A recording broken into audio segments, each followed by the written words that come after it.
And welcome back to another episode of EXP Share, where I share my experience of becoming the biggest artist on the planet. What's up, guys? So today is not really exciting. The only thing that's really worth mentioning is I'm going through my first bit of technical difficulties with this series, which is that the editor app on my phone is just not being cool. So even though I shot yesterday's episode, and it's a fucking banger ass episode, because I got to capture a whole 40 minutes worth of this dope ass cipher and whatever. I mean, by the time this video comes out, I'm gonna make sure the other one comes out first. But I was just in a really good rhythm with it, where I was uploading the episodes every night right before I went to sleep, because usually I do them in one take, and I just upload it straight from my phone to YouTube. Real easy, real simple. I'm not thinking about it too much. So last episode, I had 3 different videos that I was gonna put together. It was like small video, big video, small video. So I had to throw it in the editor app, and it just wasn't exporting. I was like mad annoyed, and I was trying to figure it out throughout the day. I finally figured it out, but I have to wait till I get home to use my computer to finish it off. So it's not a big deal. It's not like, this is like a big series and people are like waiting on it type shit, but I just like the idea of being consistent. So I'm not tripping though. I mean, I controlled everything I could control. I think that's a big thing that 75 Hard teaches you, which is when you're going through some shit and you can't control it, you just control what you can't control. I did my best. I literally looked up what I could do to change it, to try and fix the problem. I did a couple of those things, none of them worked, so I just let it go, and I just continued on with my day. I didn't get really frustrated. I didn't go no, blah, blah, blah. I just kind of let it happen. There was a really small moment, and it was crazy because I was listening to the Real AF podcast this morning on my way to work, and literally as they mentioned it, something 10 seconds later, and maybe 2 seconds later, happened in real time, which is always really funny whenever that shit happens. But basically, Annie was talking about being able to quiet your mind, and I don't even remember actually what. I think the basic idea was just when you start trying to, when you go through the Live Hard program, when you go through 75 Hard, when you push yourself to, become more disciplined, and you start taking on more difficult tasks, and doing the whole control what you can control, let go of what you can't let go of. I hope you guys can still hear me through all this music. Let me wait a little second just in case. Well, it's not really gonna stop, because it's just from one block to another, it's just more music. I definitely could have done a quieter route, but I just decided to do Lincoln Road. I don't know why I did. Wow, y'all probably just got hella chin hairs just now. Mad awkward. All right, fuck it, let's just see your performance instead of me talking. Tus ojos brillantes, labios rojos carmesí, qué sexy es al bailar,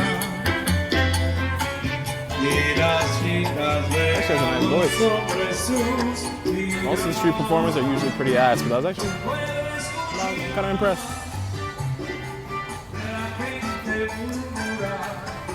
All right. Hopefully you guys can hear me now. My bad.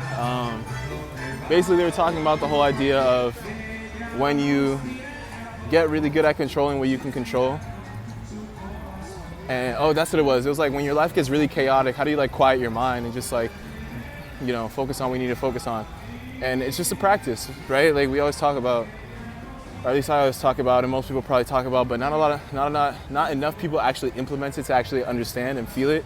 But when it happens in real time, it's just so obvious, right? So as he was talking about that, literally 2 seconds later, because he was saying, when life's chaotic, instead of focusing on the chaos, just focus on where you need to go instead, and just stay on that path.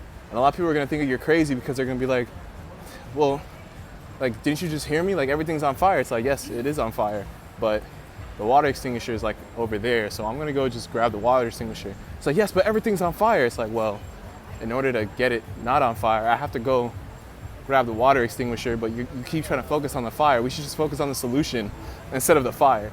You know what I'm saying? And a lot of people just can't get past the fire, which is understandable. It's a fucking fire, but if you want it to stop, you gotta think differently. You can't just keep thinking about the fucking fire. So, literally as he was talking about that, and that wasn't what he said, by the way, I just used that example just now, because whatever. I looked to my right as I'm driving my car, and in the cup holder, I noticed it's halfway filled with water. And I'm like, wait, what the fuck? Because I I didn't have any open, like all I had was my water bottle, and then I looked down at my water bottle, and it's fucking half open, just spilling over. Like half of this fucking 40-ounce thing was just emptied out into my car, and some of it got into the fucking cup holder. And this is like while I'm going like 60 on fucking MacArthur. I was just like, yo, what the fuck is happening? And obviously it's just water, so it's not a big deal. But at the same time, I was just like looking at the seats and like feeling the seats soaked as fuck, and I'm like looking at the water cup, I'm just like, looking at the cup holders like, what the fuck just happened? But I literally just, within an instant, I just let it go and was like, okay, what can I control right now? I'm doing 60 on MacArthur. I'm not about to sweat this shit and like try to go crazy fixing it and crash. Like, the water already spilled, so just relax and wait till you get to, you know, your destination and figure it out. And like even after that, I managed to just kind of, you know, get my hand into the glove compartment, grab some paper towels, like one-handed, and just like pat it down, whatever. I handled the situation. It wasn't a big deal, but it was just funny how immediately after he said that shit, it was a great way to practice implementing it immediately. Like, okay, something kind of chaotic just happened. Let me just handle that. Look at all these people just eating. This food looks and smells so good. I can't eat any of it. I can't afford it anyways, but it's always funny walking past these places. Anyways, yeah, so same thing with the video. I couldn't control the fact that this video editor app wasn't working. I mean, I guess if I really wanted to, I could have tried downloading other video apps and like figuring some shit out, but I was at work at the same time, and I just didn't want to stress it because it wasn't that important of a priority. Like I said, completing 75 hard is my only genuine priority right now. Everything else comes after that. So yeah, what else? That's pretty much it. I guess the only other kind of like notable thing that was kind of cool was we got another guy.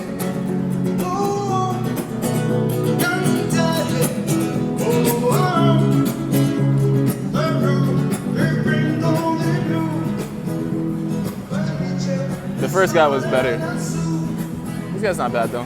Yo, I gotta pick up the pace. I just realized I'm on a route that takes about 45 minutes, but only if I go a little bit faster, so I gotta kick it in a little bit. Anyways, I was saying, oh yeah, so today, a little funny moment was, usually I try to get my reading done during my lunch at work, because we have an hour for lunch, and it only takes me about 20 minutes to eat, but especially on the days when I have pasta, that shit gives me the itis like a motherfucker. And today I switched up my training, or the past couple days I switched up my training from strength circuit training to hypertrophy. So I've been doing way more like heavier sets instead of just like less volume, if that makes sense. Like less exercises, less reps, but just heavier. And that shit cooked me. I did legs today. And then we had help taking a truck and it had like 93 cartons. Whatever, my legs were just cooked basically. And I think like the way I've noticed, the way the body works, and I don't know biomechanics, I'm just saying, the more you work out your body, almost just like the faster you notice your food is trying to be digested, if that makes sense. Like the more energy your body takes to digest your food, when you're already tired, that shit hits crazy. So whatever, the itis hit me crazy. I basically slept for my lunch. And then I didn't get my reading done, so I was kind of annoyed. But then later on in the day, I just kind of found like a half-hour pocket where they didn't really need me and no one like needed to know where I was. So I just kind of ducked off and read during work. I basically got paid to read for a half hour. And if anyone's watching this that works at my job, sorry, not sorry. So I got my reading done out of the way. I still want to get a couple more pages in. Like I said, because this book has a lot of graphs and charts, even though I did about 11 pages, I still want to get maybe 3-4 more just to feel like I actually read 10 pages completely, if that makes sense. I know I'm being OD, but whatever, it just makes me feel better. So yeah, that's literally it. There's nothing much to today. It was just technical difficulties and continuing through the process. I guess this morning my bitch voice was kind of roaring a little bit. Like I did not want to work out. I was tired as shit. I definitely slept in a little bit, but I just woke up and did that shit. I don't know. There's not much to say. Some days, these are the days, the training montage that you don't really see. It just goes by in a quick flash and it's just another drop in the bucket, but since I have to document it, I'm here. So I guess, yeah, that's what I'll title this, another drop in the bucket. Yeah, peace.